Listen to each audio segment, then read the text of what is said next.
My name is Brian Wright, and I pretty much manage the property for the owners that live in Tucson.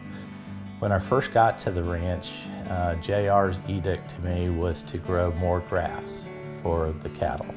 The biggest thing is it had a horrible history of being overgrazed probably 20 to 25 years ago, and it was still in the recovery phase even after that long a period of time. So the easiest thing for me to do was to take it from where the stocking rate was at that time and move it down towards a more conservative stocking rate.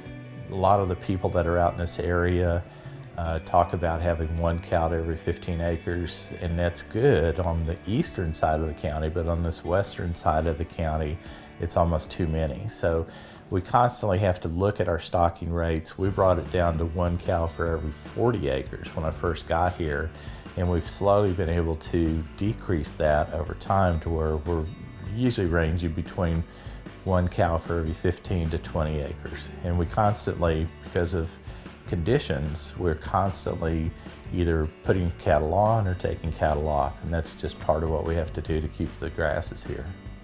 Leasing the land, it is what we do here, and it is very important, especially to have somebody that has the same values and will work with you as a partner, as opposed to somebody that's leasing the land and wants to get every last blade of grass off the property, and you end up with nothing and have to start over. The recovery period is huge.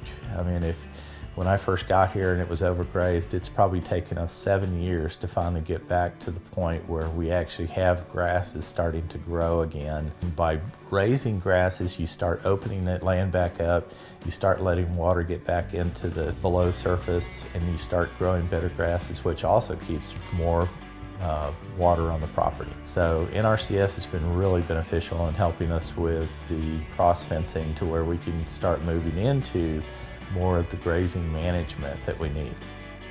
My name is Jacob Sanchez, and I am a soil conservation technician with the NRCS. And my primary focus is designing livestock water lines, irrigation pipelines, and implementing practices to help ranchers improve their efficiency. So with Brian, I have helped design some water storage facilities, water lines, and I've checked out some of his cross fencing. We just got done certifying a solar pump, water well, and water storage facility. And so next on the plate for Brian is to install several pipelines distributing water to several pastures. And then after that, in order to make more grazable acres available for the cattle, he's going to be doing some chemical spraying to treat the brush that is currently there. One of the first projects that we did was go in and clear some cedar, and about 220 acres of cedar that was up on top of some of the hills that we have out here, and it was mainly to try to get water on the property and keep it on the property. We're hoping that would do some subsoil irrigation and take that water back into the mountain and possibly create some springs down below. NRCS has also helped us with a lot of cross fencing.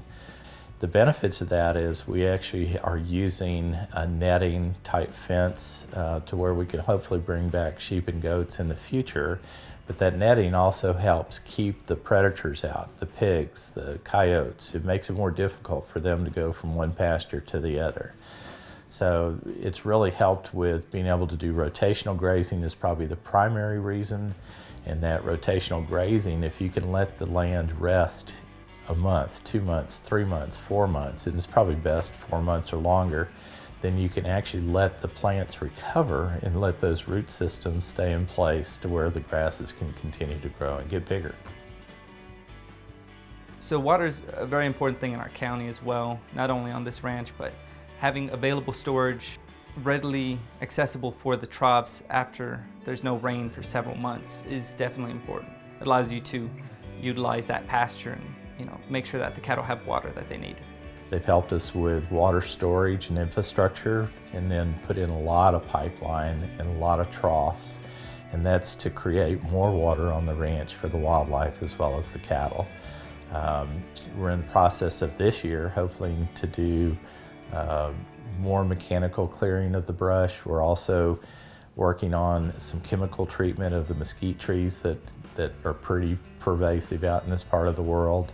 So by using NRCS, we've had the opportunity to go in and manipulate the landscape so it's better for everything, not just one particular thing. You know, I'm trying to find that good balance between livestock, deer, quail, birds, and the biggest thing is not to overdo it on any one aspect. There's a reaction to every action that you take, and it's really important to try to talk to people like NRCS and some of the other biologists and so forth that I use that can help me figure out what we need to do and where we can achieve that balance. Working with Brian has been a pleasure, of course, you know, and having such a large property and having a heritage farm, he definitely understands the importances of conservation and what we do as an agency. What a lot of people don't realize is not only is this my home, but I learn from the land. It changes almost every day sometimes, and certainly changes during every season.